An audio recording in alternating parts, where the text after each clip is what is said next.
a lè máa ṣiṣẹ́ Jésù kínú Jésù ọmọ dùn sí, a lè máa ṣakitiyan ẹ̀sìn kínú ọba ògo mọ́ dùn sí wa.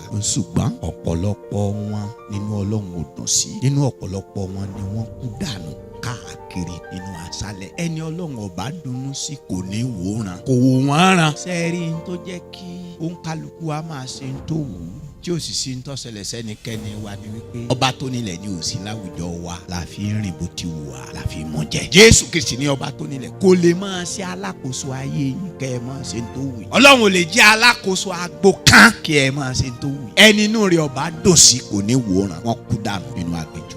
Ìbéèrè mi rèé, ẹni inú Ọlọ́run ò dùn sí tó sì ń tẹ̀lé Olúwa, Olúwa sì sọ tẹ́lẹ̀ pé mo mú yín lọ sílẹ̀ tó ń fún àfúnwàrà ni wọn àmórí délé. Ṣé bí wọ́n ṣe kú dànù ságejù yẹn, ṣé wọ́n sì bá ọba ògo jọba ní ayérayé? Ẹni bẹ̀rẹ̀ ìrìn àjò gbàgbọ́ tí ò mórí délé, ṣé yóò bá ọba ògo jọba?